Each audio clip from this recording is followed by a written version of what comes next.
Hi, ako si Alex, 19 years old at may nakilala akong babae na binago yung mundo ko.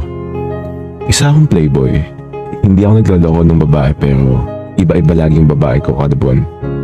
Kadalasan kasi nagsasawa kagad ako sa kanila or matatawag natin na puppy love.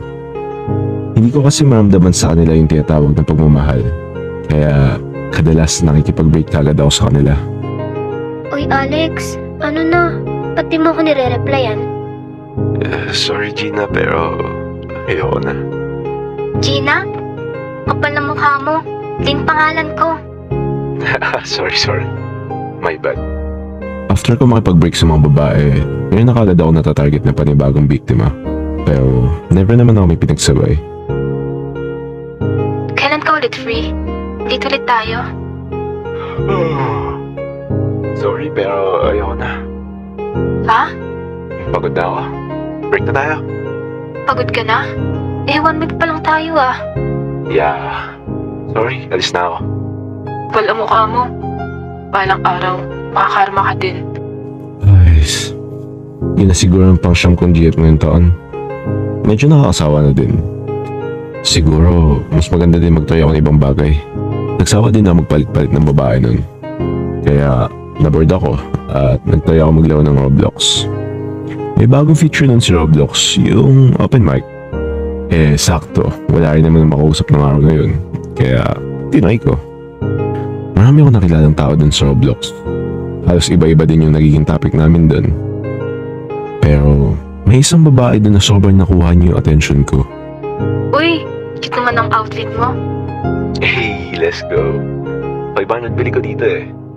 Ikaw pa lang nakapansin ng damit ko. Bakit? Di ka ba napapansin ng iba? Hindi eh. Wala kasing mga taste sa damit yung mga tao dito. Kulit no? 19 na ako tapos nagbabase pa ako ng damit dito sa Roblox. Wala na talaga akong magawa. Talaga? Taga saan ka? Ba't ganyan yung taste mo? Taga Canada ako. Lumipat kami dito nung nag-15 ako. Ikaw, taga saan ka? Hulaan mo. Taga Pinas syempre. Marunong ka mag-Tagalog eh. Mali, taga Texas ako. Lumipat rin kami dito nung iniwan kami ng tatay ko. Nandito kasi yung bagong asawa ngayon ni Mama. Bali stepdad mo. Oo, Ano nga pala pangalan mo? Jay. Ikaw?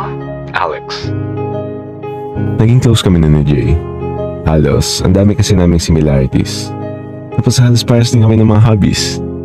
Kaya, unti-unti napapalapit yung loob ko sa kanya. Kaya, kinaibigan ko siya. Hey Alex, Arad, Roblox tayo. Saan tayo? May maganda akong lugar na nakita tapos open mic dun. Date kita dun. Date? Bakit? Ayaw mo ba? Hindi. Date tayo. First time nangyari sa akin yun. First time ko na upel sa babae. Marami na ako magagandang babae na kilala pero siya yung kauna-unahang magparamdam sa akin ng kaba.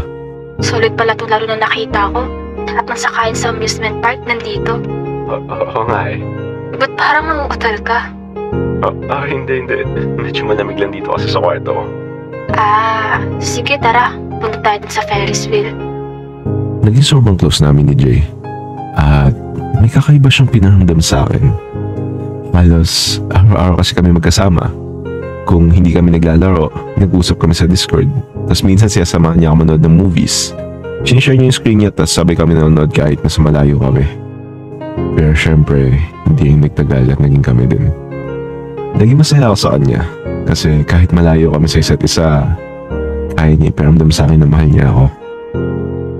Uy Alex, saan mo gusto pumunta pag nakagraduate ka na? Sa'yo syempre.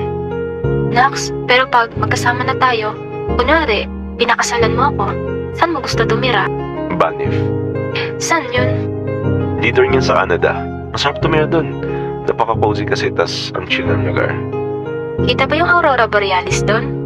Ay oo, Northern Lights tawag dun. Pinakita ko sa kanya yung mga pictures, tas dito nag-start kami gumawa ng mga pangarap namin magkasama. Pumayag siya nun sa mga plano ko para sa kanya. At nangako kami after namin mag-graduate magkikita kami. Alam ko malayo yung distansya namin. Pero kung mahal mo may paraan naman, di ba?